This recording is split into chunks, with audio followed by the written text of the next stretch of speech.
Podcast De Costas para a Plateia. De Costas para a Plateia é o podcast das boas pessoas, liderança, finanças, marketing, empreendedorismo, tecnologia.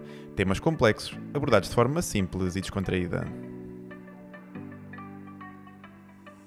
Este podcast não existiria sem o apoio tão fundamental dos nossos patrocinadores. Já brindámos hoje, Quinta da Minhoteira. Saiba mais em quintadaminhoteira.pt. Consulting Marketing Analytics é pela To Be On. Sabe mais em 2b-on.com. Marcas e publicidades, Laserprint é a grande vantagem. Sabe mais em laserprint.pt. Fábrica Coffee Roasters, café de especialidade. Continua a apoiar-nos sempre com um pacotinho de café aos nossos convidados. Sabe mais sobre o tema e sobre a marca em fabricacoffeeroasters.com. A gigante do material das duas rodas, Grande Polispor. Sabe mais em polispor.com/pt. Imigração tornada fácil, iGo Immigration. iGoimmigration.com. A Bibs Crew Coffee Palace, além de ser o espaço onde gravamos, é uma cafetaria de café de especialidade em Paços de Arcos. Visitem, uma vez que carinhosamente é a nossa casa. O Sapo é o nosso media partner. Acompanhe as novidades através do link dedicado ao nosso podcast. Está aqui o linkzinho. O host deste podcast é orgulhosamente vestido e calçado pela On Running Portugal. E por último, a gravação deste vídeo tem o apoio da GOP Eventos. Se vês os nossos episódios através do YouTube, aproveita e subscreve o nosso canal. Clica aqui no subscrever, no botãozinho aqui do YouTube e está atento às novidades em primeira mão. Bem-vindos a mais um episódio do podcast De Costas para a Plateia. A nossa convidada de hoje é a Teresa Rebelo Pinto, especialista em sono.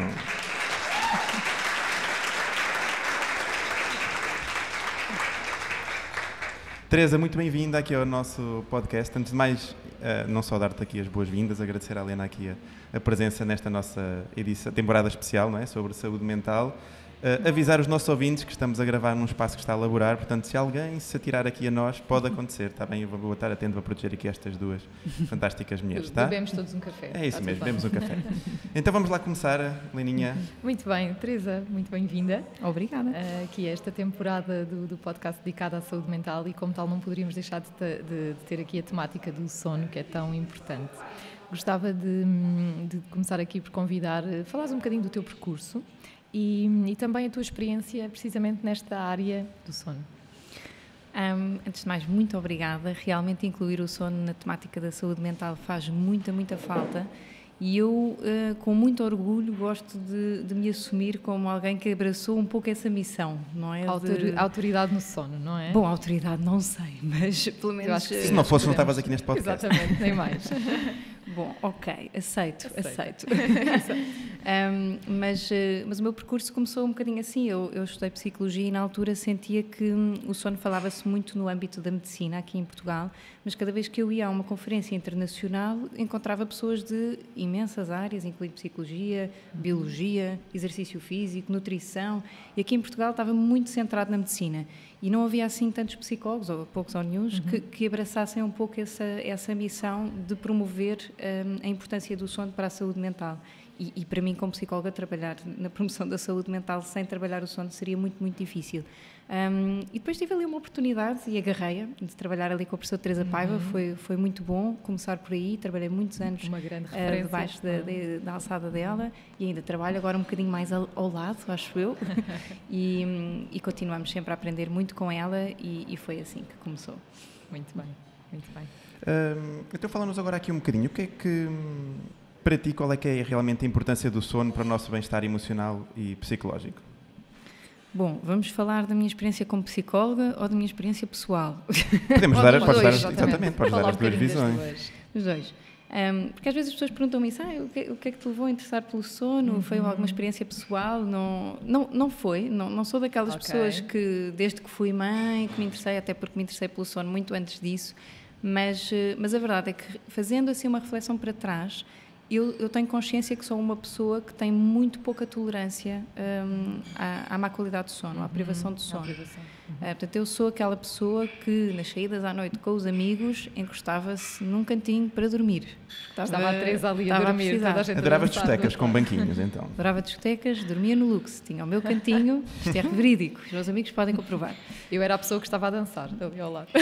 Não, dançava, mas chegava ali uma hora em que, enquanto esperava pela boleia, tinha que me encostar, que já não estava a aguentar mais. Sempre, e, portanto, privilegiaste muito as horas de sono, não é? Sempre. As tuas horas de sono. Até porque não aguentava, na realidade era isto, e continua a ser assim, portanto eu tenho muita necessidade de proteger o sono, isto é, todos temos, mas eu penso que há pessoas que têm maior tolerância para fazer ali alguns ajustes, por exemplo, quem trabalha por turnos tem que ter necessariamente essa capacidade, eu claramente não tenho, portanto isso levou-me também a estar aqui mais focada no sono. Como psicóloga, o que é que acontece? Acho que vivemos numa altura em que as pessoas têm a tendência de querer controlar um pouco tudo na sua vida. E depois também querem controlar o sono, quer dizer, querem dormir quando dá jeito, organizam a vida de forma a que dormem quando há tempo. E isto tem sido um grande desafio, porque efetivamente para promover o equilíbrio, o bem-estar, saúde física e mental, se eu não organizar o meu dia, incluindo horas de descanso e períodos de sono de qualidade, eu não vou conseguir fazer nada de especial durante o dia. O cérebro não fica funcional, Sim. não é? Não, de maneira nenhuma. Sim, sem dúvida. Portanto, faz muita falta. Eu, por acaso, notei muito isso, principalmente aqui há 2 anos, quando mudei a minha dinâmica de começar a acordar às 4h30, 5 da manhã. Os primeiros 15 dias foram terríficos, eu já chegava ali às 9 da noite todo arrebentado e depois o meu sono começou a estabilizar. Agora deito-me sempre a 10, 10h30, mas realmente é isso, há ali uma hora que eu defini para mim, não me vou deitar só quando tenho tempo, a partir daquela hora é começar a fazer o phasing out e deitar, porque senão noto uma diferença monstruosa. E é uma questão de hábito, não é? Sim, é hábito total. Nós temos necessidades de sono que não conseguimos mudar, por exemplo, as pessoas são seres diurnos, isto não há nada a fazer, pronto, para quem sinta que há a hipótese de viver durante a noite e dormir durante o dia a vida inteira, desengane-se. O que pode ser um grande tema para quem trabalha por turnos, precisamente. Não é? Um grande desafio, mas é algo que as pessoas podem tolerar, mas não se adaptam nunca 100%, precisamente porque somos seres diurnos. Mas podemos habituar, sim, o nosso corpo a fazer alguns horários ou ter algumas rotinas que vão, sem dúvida, facilitar se formos consistentes. Acho que esta palavra também é chave. É. Muito importante. Acho que nós falávamos isso nos outros 2 episódios anteriores, né? A parte da consistência ser tão importante. E outro fator também muito importante que é nós conhecermos-nos bem, porque realmente nós achamos assim, eu com 5 horas de sono funciono bem, mas cá nunca experimentou um mês a dormir às 8, não é? E nós temos que tentar encontrar aqui eu pelo menos 6h30 bem dormidas, fico muito importante bem. isso, não é? Aqui o autoconhecimento nesse sentido e conseguirmos fazer uma boa autoobservação, identificarmos as nossas necessidades, não é? E saímos um bocadinho do piloto automático, porque às tantas podemos correr esse risco, estamos tão no piloto automático que podemos acreditar que é ok para nós, que está a funcionar bem, mas se calhar não é? Não, e nem sabemos, como psicólogo, eu acho que deves ter esta noção que é, quando perguntamos a uma pessoa quanto tempo precisa dormir, ou qual é o seu horário preferencial, qual é o seu cronotipo, bom, metade das pessoas nem sabe o que é o cronotipo, mas o que é que o seu corpo pede? E metade das pessoas o que vai responder é quase um sintoma de que anda a dormir mal. Completamente. E as pessoas dizem, eu precisava aí de umas 16 horas de sono. Sim. Férias permanentes. E que revela também uma certa desconexão, não é? No fundo, das suas próprias necessidades com o seu próprio corpo físico, mental e emocional. Sem dúvida. Então, Teresa, diz-nos aqui quais são os principais efeitos de uma noite mal dormida na nossa saúde mental? O que é que consideras? Bom, há efeitos assim a curto prazo, que eu acho que são aqueles que todas as pessoas, de uma forma ou de outra, estão mais familiarizados, nomeadamente alguma irritabilidade, alguma falta de concentração, alguma alteração também do ponto de vista da memória, sobretudo memória a curto prazo, portanto, aquela coisa que as pessoas, o que é que eu vim aqui fazer? Já não me lembro. E também, do ponto de vista dos afetos, isto é muito importante, porque quando nós dormimos pouco, nós vamos ficar mais atentos aos aspectos negativos, e vamos desvalorizar as coisas positivas. É muito interessante.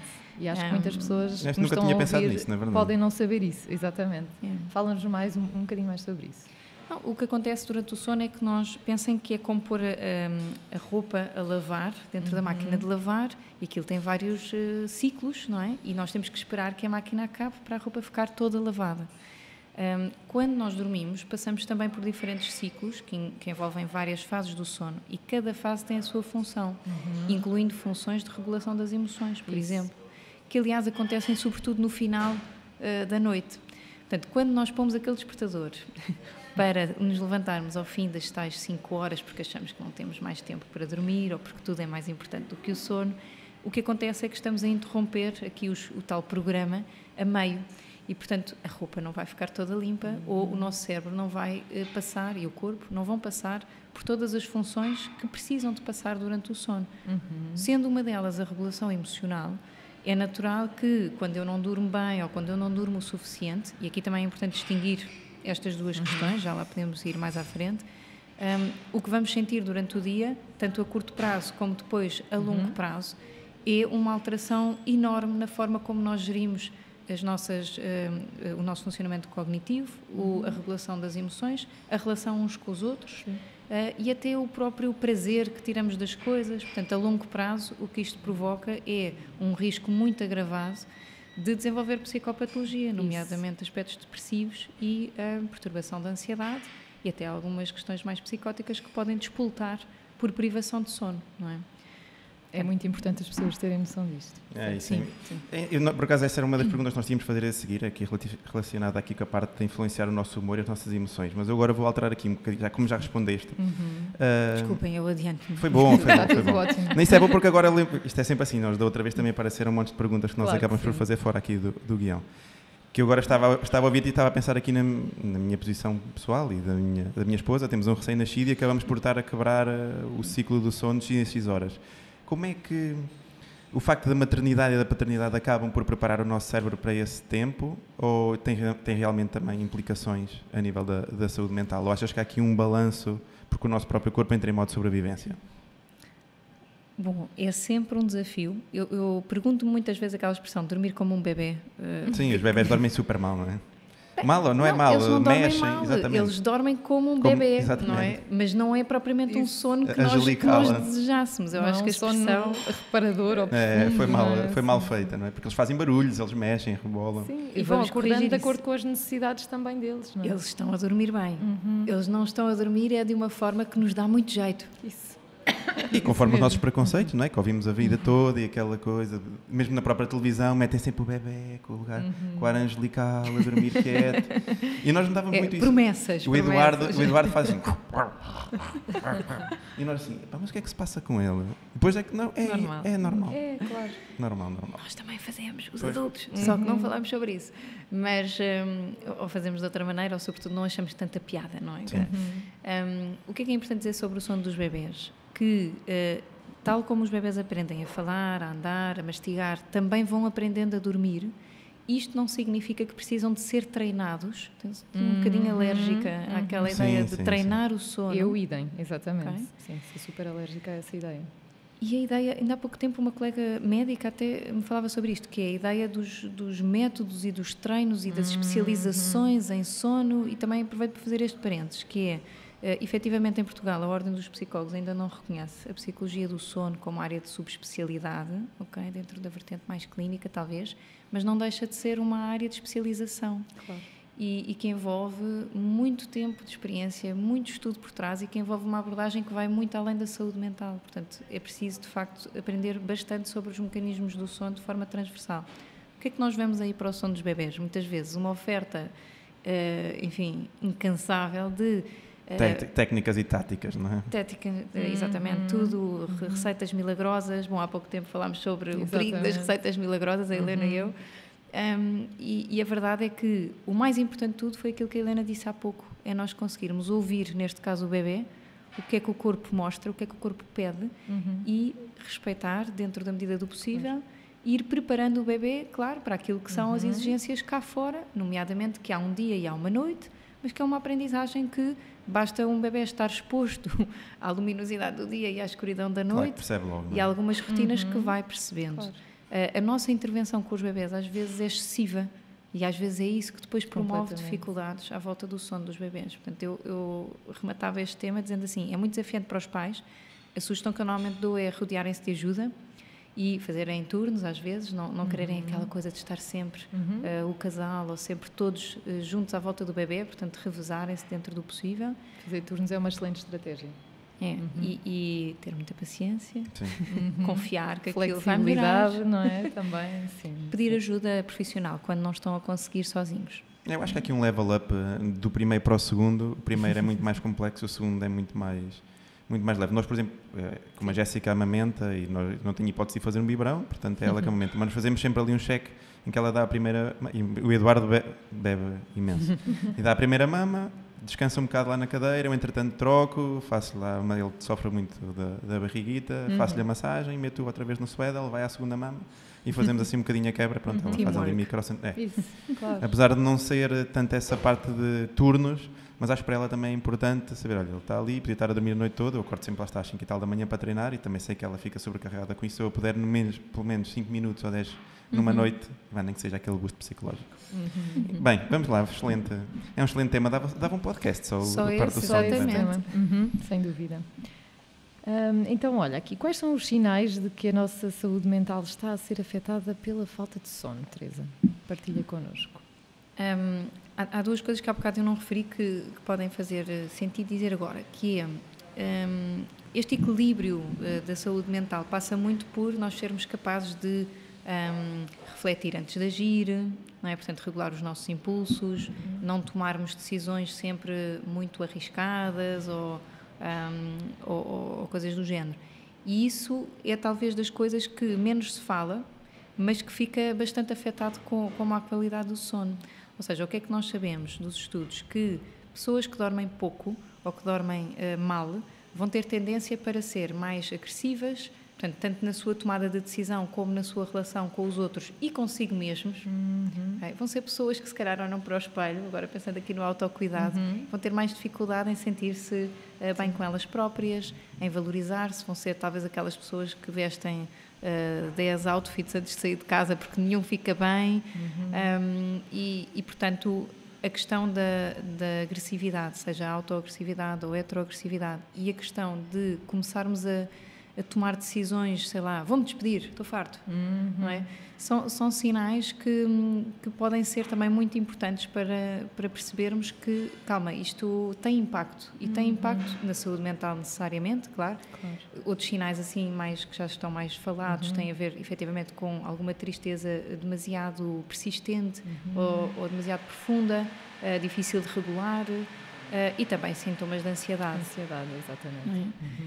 Mas eu gosto de referir esta coisa da tomada de decisão porque realmente eu sinto que o slogan da nossa campanha este ano era muito bom, da nossa campanha do Dia Mundial do Sono, que era dormir mal, sai caro. Sai caro, essa vossa campanha estava espetacular, sim. Obrigada. Parabéns.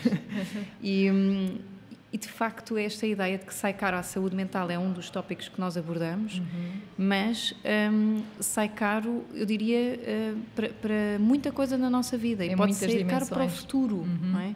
E quanto mais cedo nós começamos a dormir mal, pensem nas crianças e nos jovens, mais riscos vão ter, não só porque têm muito mais anos para viver e, portanto, aqueles riscos a longo prazo, aquela lista negra, não disse aqui ainda, mas há uma espécie de lista negra para a nossa saúde quando nós dormimos mal, não é? O risco de ter diabetes, risco de ter obesidade, risco de ter depressão, alguns tipos de cancro, e reduzimos a nossa longevidade, não é? Portanto, vivemos menos anos. O nosso sistema imunitário diminui significativamente. Diminui, enfim, é a lista negra. Claro. Essa é fácil, é ir à internet e ficam logo assustados. Está lá. Sim. E eu diria que uma grande parte das pessoas tem noção disso, não é?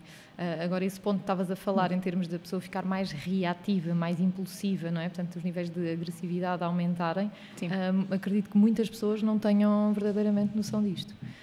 E do impacto que isto pode ter na sua vida, no seu dia-a-dia, não é? Talvez não, e é muito importante porque as pessoas valorizam isso, as pessoas querem estar capazes de... Claro. Também a questão da produtividade, também é muito importante, nós ficamos menos produtivos no trabalho, no dia-a-dia, com menos foco, ficamos mais lentificados, com menos insight, portanto aquele eureka, aquele momento eureka diminui, a nossa capacidade de arranjar solução para os problemas e a criatividade, se vocês olharem para uma pessoa a falar na televisão ou aqui num podcast, assim, muito monótona, com pouco vocabulário, com muito pouca criatividade nas respostas, dormiu mal. Sim, exatamente. Mas se tem tanta influência, porquê que achas que as pessoas uma das primeiras coisas que abdicam ou que nem sequer pensam nisso? Boa pergunta. Essa é a pergunta do meu projeto de doutoramento, que é, se é assim tão importante, se as pessoas reconhecem que é importante, porque é que muita gente ainda continua a fazer, tudo mal, não será tudo, mas pronto, muitas ou não ter coisas preocupação com o colchão, ou com a almofada, ou mesmo realmente as horas de sono. Não há problema, dorme só 5 horas, o que importa é encaixar mais qualquer coisa no dia. Eu sinceramente acredito, Teresa, não sei qual é a tua opinião sobre isso, mas que muito por falta de conhecimento efetivo, não é? Qual é a tua opinião nesse sentido? Sim, mas, ou seja, é verdade que há falta de conhecimento na área e, portanto, obrigada por este convite, porque eu acho que é muito importante difundir e aumentar o nosso awareness, a consciencialização para o tema. Do ponto de vista de tal minha missão, tenho procurado fazer isso, até com estas campanhas que têm esse objetivo. Mas não chega, ok? Eu às vezes dou o exemplo do tabaco. Quando é que as pessoas pararam de fumar ou mudaram os seus hábitos tabágicos? Não foi quando houve conhecimento sobre o tema. É quando começou a haver a influência do Estado na restrição de liberdades. É quando começámos a fazer aí medidas de intervenção, não é? Ok. E realmente com o sono eu às vezes pergunto-me, mesmo há bocado falávamos das discotecas e dos jovens, eu trabalho muito com os jovens e digo-lhes frequentemente, quando eles me dizem com aquele ar indignado, então mas como é que é? Já não posso sair à noite? Digo, não, tu podes e deves e precisas de te divertir, claro. Mas também temos que ouvir o corpo, reconhecer as necessidades e tentar conjugar tudo dentro do possível. E depois penso, isto é injusto, porque realmente aqui em Portugal a diversão para os jovens é muito tardia. Muito tardia, ia dizer isso precisamente. Muito tardia. Em muitos outros sítios da Europa e não só, é muito mais cedo. Portanto, a noite se calhar termina às 2, não é? Aqui começa às 2. Há pessoas que eu atendo em consulta que já melhoraram a sua qualidade de vida imenso com uma medida que foi emigrar, no sentido de... Não, a sério, isto é verídico, que é... Eu, vivendo noutro país, consigo ter hábitos de vida mais matutinos e, portanto, sinto-me muito melhor. E aqui não consigo. E isto é difícil. Venham as matinés, faz favor. É uma coisa que eu estou farta de dizer em várias ocasiões. Voltem às matinés, por exemplo. Eu inscrevo-me. Eu também vou às matinés. Também gosto de uma boa saída à noite, de vez em quando. Mas lá está, num registro mais de, se calhar, termina às 2. Não é? E hoje em dia, raramente faço isso. Mas também acho que é bom darmos resposta à necessidade de diversão, de lazer, de leveza, não é? De fazer coisas também que nos promovem, assim, uma alegria, não é? Agora, podermos compatibilizar tudo e encontrar um equilíbrio. Não. Só que para aclarar a tua resposta, João, acho que o facto das pessoas ainda não conseguirem pôr em prática tem, sem dúvida, aspectos culturais e sociais por trás, porque se pensarem que a hora nobre na televisão, por exemplo, isso mesmo. É também 11, meia-noite, quer dizer, é o horário nobre. Eu às vezes já tenho recusado convites para ir falar sobre o sono em direto à televisão a programas que começam às 11 da noite. Claro. Eu digo, desculpem, mas não estou a promover, não é? Estás em contraciclo. Nem sei o que é que vou para lá dizer a esta hora. Estás a falar sobre um tema que estás a praticar completamente o oposto, não é? Àquela hora, portanto confesso que inicialmente gostava, no início de carreira gostava, mas agora já não custa nada, porque realmente acho que é um statement até que temos que promover. E a mesma coisa com coisas a começar cedo demais. Hoje em dia, se eu tenho que dar uma palestra no norte do país, às 9 da manhã, eu não vou nessa manhã, eu vou de véspera. Claro, e estas pequenas coisas, de passar à prática, de protegermos, eu falo muito também do exemplo, procuro fazê-lo, dar o exemplo, mas questiono, e estou à procura disso do ponto de vista de investigação, quais é que são os aspectos-chave que fazem passar da teoria à prática, porque o conhecimento faz falta, mas não chega. Sim.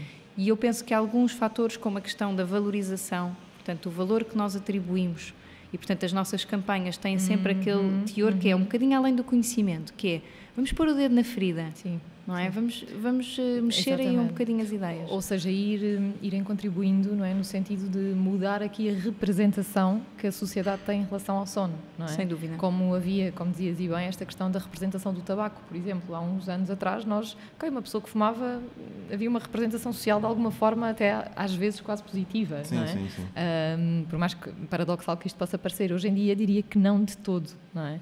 Mas no sono ainda acontece. Mas no sono, a pessoa que dorme um pouco, uau! Isso, porque nós estamos numa cultura que potencia, estamos numa sociedade que potencia a cultura do burnout, não é? De alguma forma, e portanto quem dorme poucas horas, quem tem a agenda sobrelotada, ainda é visto como um super-herói na Terra. E diria que é urgente, e por isso estamos aqui a falar sobre este tema, e convidámos precisamente para representares aqui muito bem este papel, porque precisamos de desconstruir estes mitos e de começar a alterar aqui a representação. Mudar o paradigma. Isso, nem mais. Bem, vamos falar aqui um bocadinho aqui sobre as fases do ciclo do sono e qual é que é a sua importância para a saúde mental. Quem nunca ouviu absolutamente nada sobre o sono, a parte do Rapid Eye Movement e afins, falar aqui um bocadinho delas e como cada uma delas influencia então aqui a nossa parte mental. Ok, então esta é a parte em que entra um quadro branco para eu desenhar, não é? Que é muito mais fácil. Mas eu tento explicar. No fundo, entrar no sono é assim uma espécie de viagem. O sono não é sempre igual ao longo da noite e é quase como se estivéssemos assim numa escadinha de sobe e desce. Nós temos diferentes fases do sono e, como eu disse há pouco, todas elas são importantes. Portanto, não há aquela coisa de que o sono profundo é que é importante. Não é verdade. Okay. O sono profundo é muito importante, está associado à recuperação muscular e à regeneração dos tecidos e a alguma regulação hormonal, mas depois temos também outras fases do sono, nomeadamente a fase do sono REM, como dizias e bem, que vem de Rapid Eye Movement e que acontece mais para o fim da noite e que está associado à consolidação de memórias, à regulação emocional e é aquela fase em que nós temos sonhos muito vívidos, portanto, aqueles que quase que parecem verdadeiros. Exatamente, reais. O que é importante saber sobre esta arquitetura do sono, como nós costumamos chamar?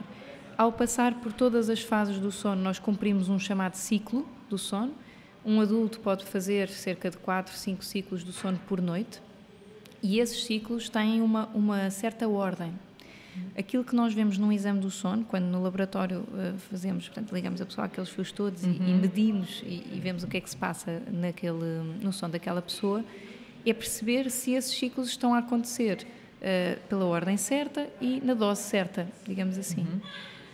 E por vezes as queixas de sono vêm só disto, que é a pessoa até dorme o suficiente, e daí falarmos sempre em o dormir em quantidade, mas também com qualidade, porque há pessoas que até dormem as horas que são recomendadas para si, mas continuam a sentir-se cansadas ao acordar, ou que o sono não foi reparador. E isso também é um sinal de alerta. E normalmente tem a ver com, ou estes ciclos do sono não estão a acontecer da forma como deveriam. Imaginem outra vez a máquina de lavar a roupa, como se, sei lá, antes de entrar a água entrava o detergente, não faço ideia, como se estivesse a funcionar tudo ao contrário. E tenho que aprender mais sobre máquinas de lavar primeiro.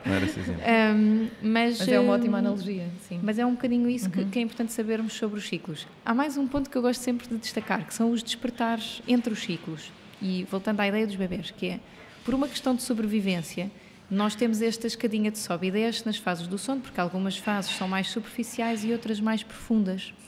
E, portanto, vamos tendo também micro-despertares, que servem para quê? As pessoas acham que não servem para nada, a não ser para estragar a noite. Não é verdade. Servem para nós estarmos reativos àquilo que se passa cá fora e, portanto, se a vossa casa estiver a arder, é desejável que tenham estes micro-despertares entre cada ciclo, ok? E é também a altura favorável para acordar de manhã. É entre os ciclos, por isso o acordar natural, ou seja, sem despertador, seria sempre o desejável, não é? Agora, se tivéssemos assim 8 horinhas, sempre a dormir em sono profundo, com uma grande inércia de sono, ou seja, com grande dificuldade em ser acordados, seria muito difícil de sobreviver, porque estaríamos muito mais suscetíveis aos perigos à nossa volta, não é?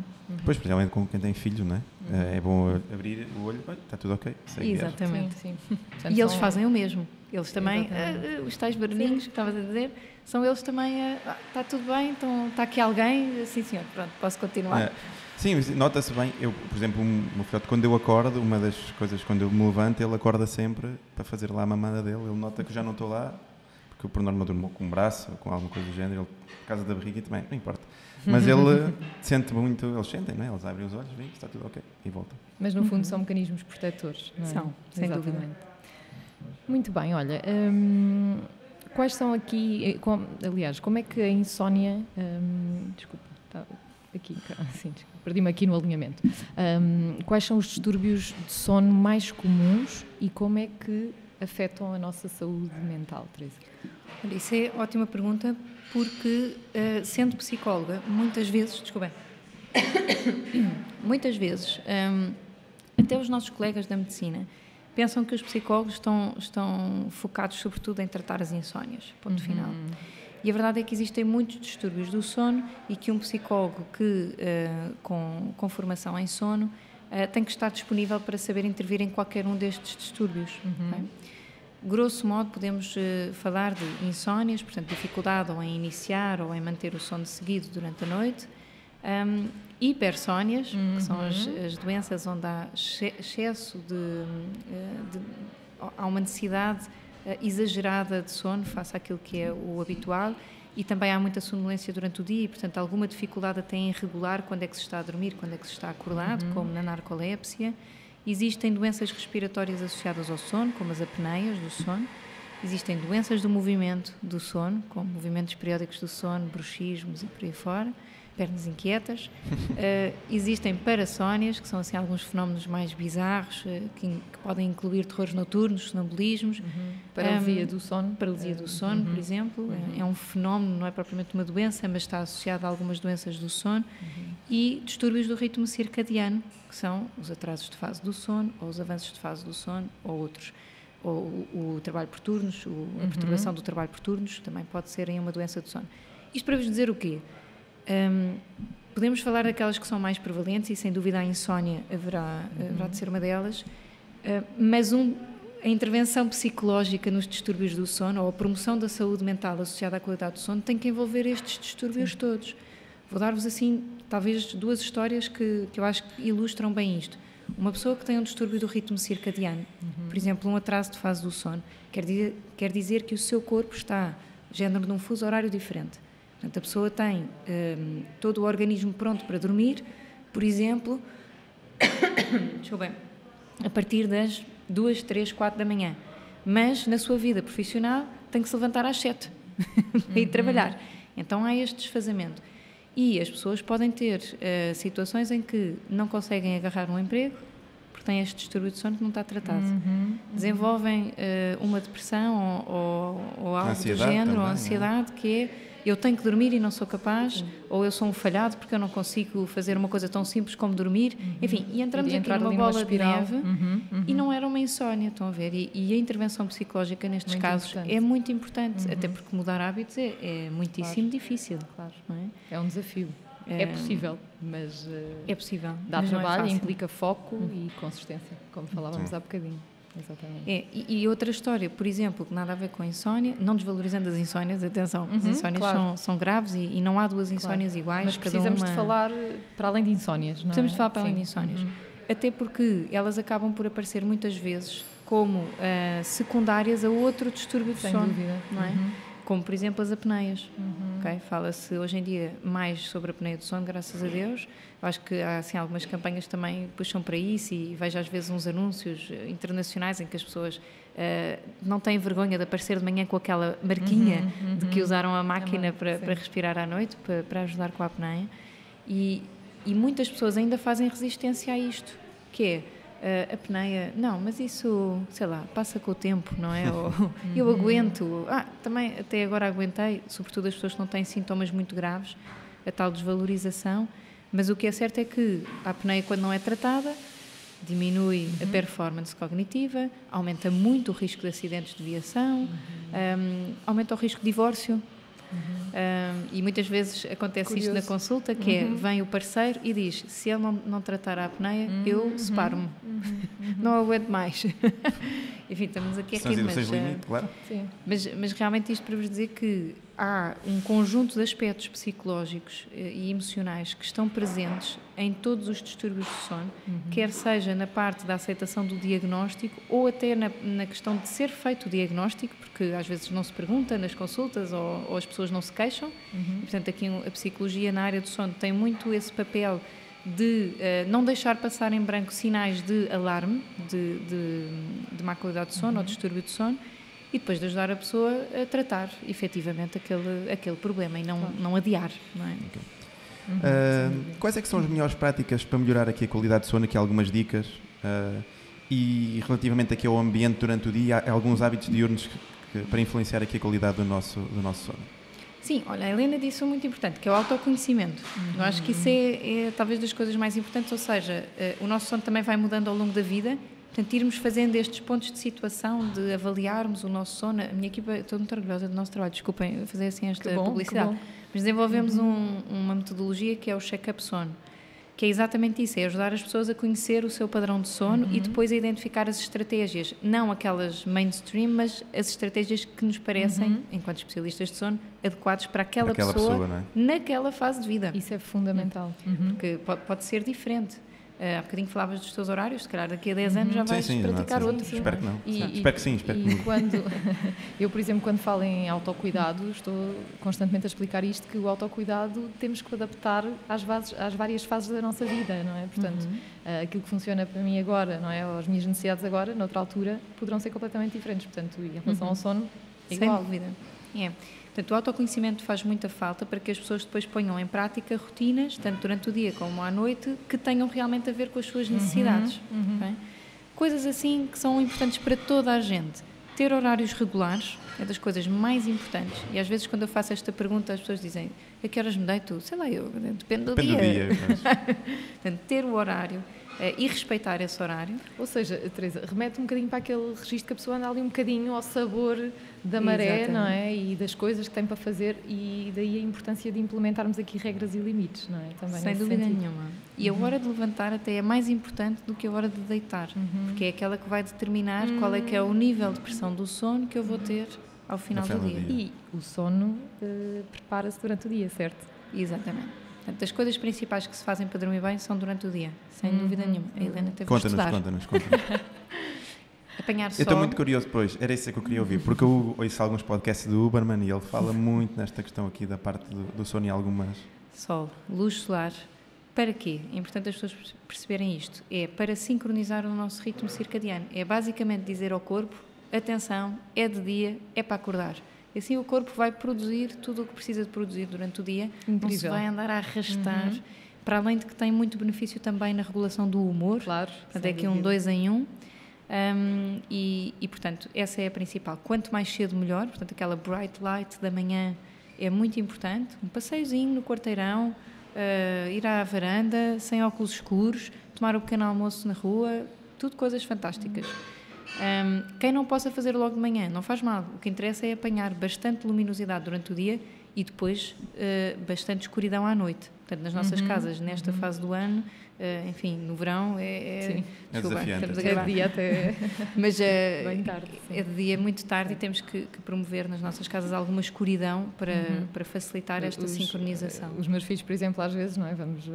Vou pô-los a dormir, ainda é dia agora, não é? Então eles ficam muito intrigados, agora não tanto, mas geralmente quando muda a hora, não é? Eles ficam ali naquela altura, mas ainda é dia, mãe, então está bem, é dia, mas já são horas. Exatamente. Portanto, apanhar sol, sem dúvida. Atividade física, importantíssima para o sono, de preferência que não se faça atividade intensa antes da hora de ir para a cama, ali 3 horinhas antes, mas também há aqui variabilidade interpessoal, portanto há pessoas para quem isso não interfere tanto no sono e as rotinas, não é? Há pessoas que só conseguem mesmo inserir o treino num contexto de final do dia e é mais vale inserir nessa hora do que não fazerem. Exatamente, mas pronto, tentar que não seja realmente muito intenso para não subir demasiado a temperatura corporal, que deve baixar à noite. Contacto social.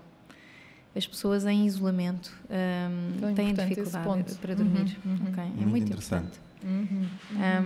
E ter estímulos cognitivos. Portanto, às vezes os idosos têm mais dificuldade em dormir. Então, o seu dia não faz aquela curva, não é? De ter atividade e depois passam o dia baixar. no sofá a ver aqueles programas da televisão. Sim. Estão muito achatados esta curva. Exatamente. E do ponto de vista fisiológico isso já acontece. Portanto, a produção de hormonas com a idade, o que acontece é que as curvas vão achatando, não é? Portanto, nós vamos tendo menos picos de intensidade hormonal, o que dificulta também a regulação do sono. E por isso o estilo de vida faz tanta falta para manter aqui a qualidade de sono. Portanto, sol, atividade física, contacto social, estímulos e alimentação. Também não falei disto. Alimentação equilibrada. Há pouco tempo vi esta frase ótima que é come ou escolhe a alimentação como se fosse remédio para não teres que tomar remédios a seguir. E é um excelente remédio natural, exatamente. Essa questão, esta aqui é uma questão extra.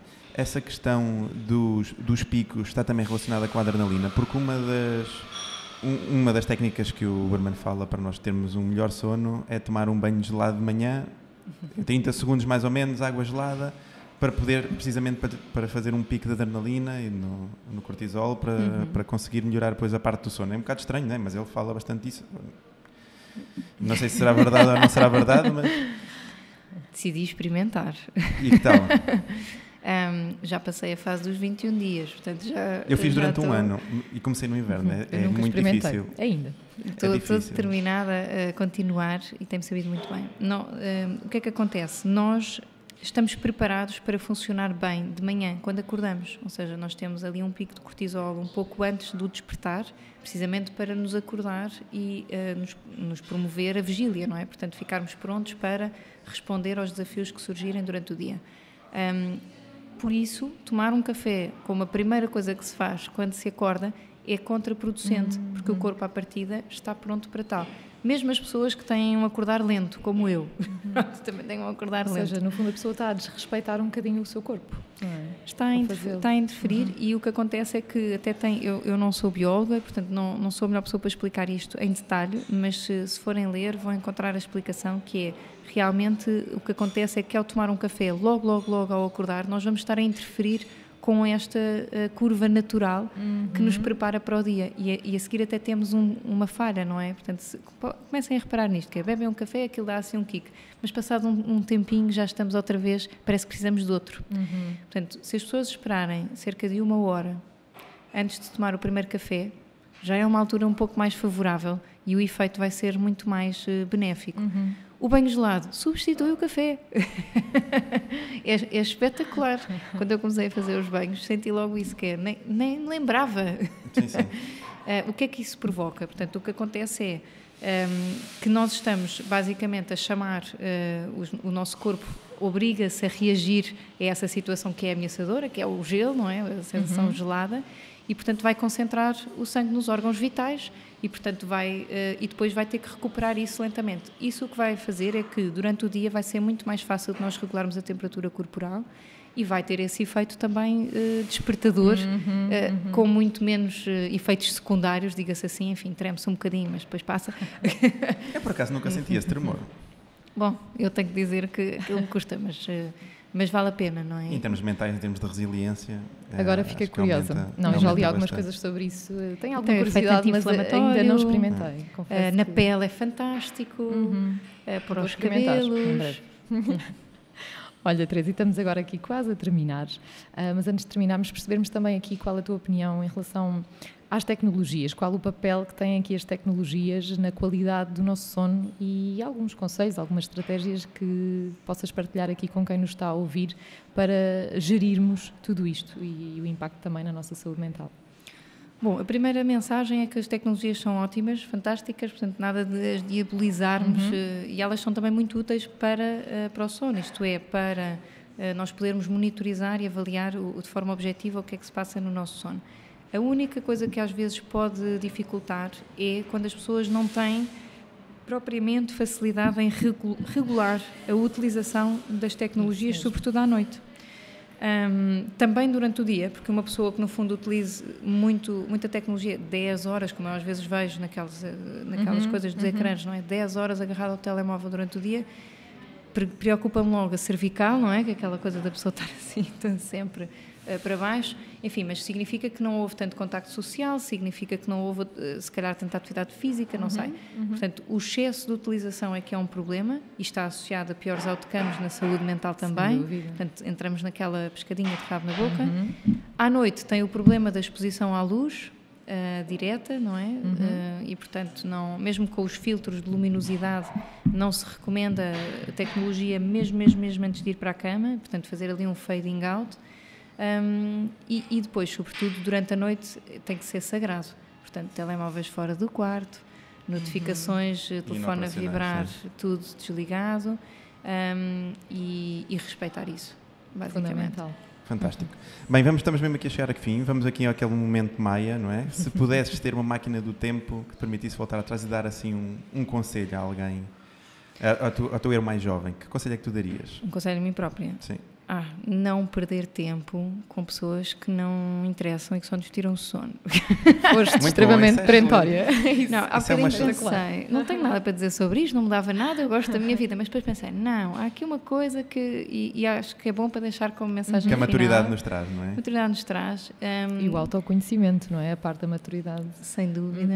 E, portanto, acho que talvez no passado tenha demorado muito tempo a tomar decisões sobre pessoas ou projetos ou ideias que não valia a pena e que matutei demasiado, se calhar perdi algumas horas de sono a pensar nisso e que no final de contas era para abandonar.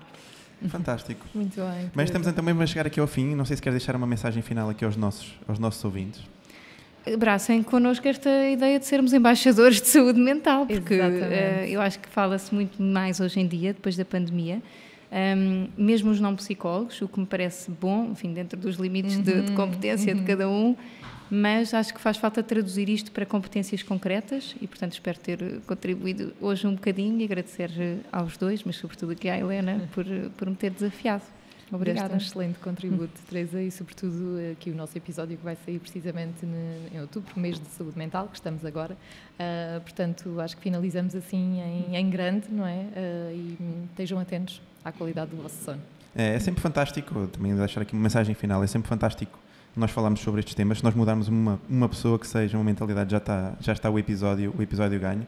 Agradecer a tua presença, agradecer aqui a companhia da Helena, que se vai continuar aqui a prolongar aqui no tempo, agradecer aqui aos nossos ouvintes que estarem desse lado, a ouvirem também, não é? Apoiarem, continuarem aqui a apoiar o projeto.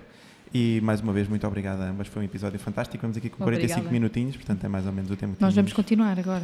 Exatamente, agora a seguir. Nós agora falamos mais 3 horas sobre o sono. Obrigada. Muito obrigado. Obrigado a todos. Pois é, caros amigos, chegámos aqui ao fim de mais um episódio do podcast de Costas para a Plateia. Não fiquem tristes, brevemente há mais. Se por acaso ainda não seguem o projeto no Instagram, sigam, está aqui nos comentários aqui deste episódio, e é lá que eu vou lançando todas as novidades e também a calendarização dos episódios do podcast. Se por acaso nos ouvem e veem aqui através do Spotify, já sabem, deixem aqui uma notinha generosa. Se for no telemóvel, usem o vosso dedo. Se for no computador, usem o rato. Metam aqui uma notinha bem generosa, aqui os 5 estrelas, porque isso ajuda-nos a chegar cada vez mais a mais pessoas. Se nos ouvem e veem aqui através do YouTube, já sabem, subscrevam o nosso canal, é muito importante para nós chegar a cada vez mais pessoas, ok? E deixo então aqui o meu grande agradecimento a todos vocês que estão aí desse lado, que vão dando o vosso feedback, já sabem, podem sempre entrar em contacto connosco através das nossas redes sociais, através também do nosso site, tem lá os nossos contactos. E já sabem, continuem desse lado, este é o podcast das boas pessoas e fiquem sempre connosco, de costas para a plateia.